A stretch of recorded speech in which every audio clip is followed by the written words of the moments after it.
اعوذ باللہ من الشیطان الرجیم بسم اللہ الرحمن الرحیم۔ السلام علیکم دوستوں، آج ہم بات کریں گے ایک ایسی عظیم باوقار اور حق کی علم بردار ہستی کی، جن کی زندگی صبر، شجاعت، حکمت اور بے مثال خطابت کی روشن مثال ہے، یعنی حضرت بی بی زینب سلام اللہ علیہ۔ حضرت بی بی زینب سلام اللہ علیہ حضرت علی ابن ابی طالب علیہ السلام اور حضرت فاطمہ الزہرا سلام اللہ علیہ کی بیٹی اور حضرت امام حسین علیہ السلام کی بہن تھی۔ آپ سلام اللہ علیہ نے بچپن ہی سے علم، صبر اور فصاحت و بلاغت کا درس اپنے گھر کے پاکیزہ ماحول سے حاصل کیا۔ آپ سلام اللہ علیہ کے بارے میں کہا جاتا ہے کہ آپ عقیلہ بنی ہاشم تھی، یعنی بنی ہاشم کی سب سے باوقار و دانا خاتون۔ واقعہ کربلا کے بعد جب میدان جنگ خاموش ہو چکا تھا، امام حسین علیہ السلام اور ان کے ساتھی شہید ہو چکے تھے، تب ایک نئی ذمہ داری حضرت زینب سلام اللہ علیہ کے کندھوں پر آئی: پیغام کربلا کو زندہ رکھنا۔ اہل بیت کو قیدی بنا کر کوفہ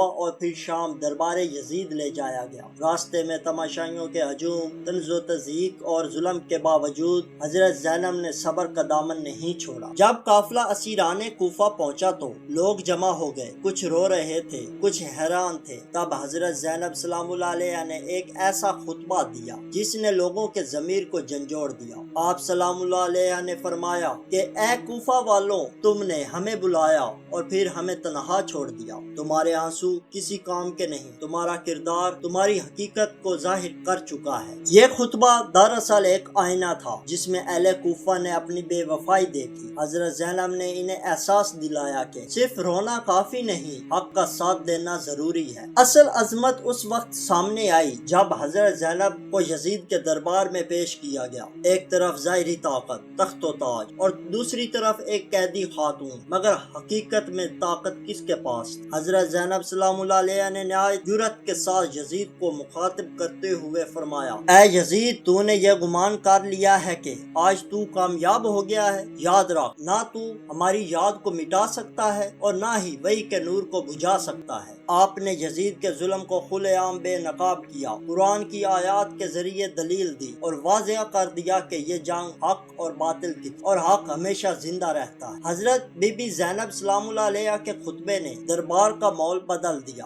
لوگ جو پہلے خاموش تھے اب سوچنے پر مجبور ہو گئے۔ یزید کی فتح شکست میں بدلتی نظر آنے لگی۔ یہ صرف الفاظ نہیں تھے بلکہ ایک ایسا پیغام تھا جس نے تاریخ کا رخ موڑ دیا۔ سوچیں، ایک بہن جس نے اپنے بھائی، بھتیجوں اور عزیزوں کو اپنے آنکھوں کے سامنے شہید ہوتے دیکھا، مگر جب بولی تو ایسے بولی جیسے کوئی فاتح کھڑا ہو۔ یہی حضرت زینب سلام اللہ علیہ کا کمال ہے۔ غم میں بھی حوصلہ، مصیبت میں بھی استقامت، اور ظلم کے سامنے بھی حق کی آواز۔ حضرت بی بی زینب سلام اللہ علیہ کا خطبہ ہمیں یہ سکھاتا ہے کہ حق بات کہنا کبھی نہ چھوڑو، ظالم کے سامنے خاموشی اختیار نہ کرو۔ صبر کا مطلب کمزوری نہیں بلکہ مضبوطی ہے۔ اگر تم حق پر ہو تو تم کبھی شکست نہیں کھاتے۔ آج جب سچ بولنا مشکل ہو گیا ہے، حضرت زینب سلام اللہ علیہ ہمیں ہمت دیتی ہے کہ ہم ڈٹ کر حق کا ساتھ دیں، چاہے حالات کیسے ہی کیوں نہ ہو۔ حضرت بی بی زینب سلام اللہ علیہ کا خطبہ صرف ایک تقریر نہیں تھا بلکہ ایک انقلاب تھا، ایسا انقلاب جس نے کربلا کے پیغام کو ہمیشہ کے لیے زندہ کر دیا۔ اگر امام حسین علیہ السلام نے کربلا میں اسلام کو بچایا تو حضرت زینب سلام اللہ علیہ نے اپنے خطبے کے ذریعے اس پیغام کو دنیا تک پہنچایا۔ امید کرتا ہوں کہ آپ کو یہ ویڈیو پسند آئی ہوگی۔ اگر آپ کو اہل بیت کی سیرت، ایسے نورانی موضوعات اور اسلامی معلومات پسند ہیں تو ہمارے چینل ذکر اہل البیت کو ضرور سبسکرائب کریں، ویڈیوز کو لائک کریں، اپنے دوستوں کے ساتھ شیئر کریں اور کمنٹ باکس میں اپنی رائے ضرور دیں۔ آپ کی سپورٹ ہمارے لیے حوصلہ ہے اور اسی کے ذریعے ہم اہل بیت کا پیغام مزید لوگوں تک پہنچا سکتے ہیں۔ شکریہ۔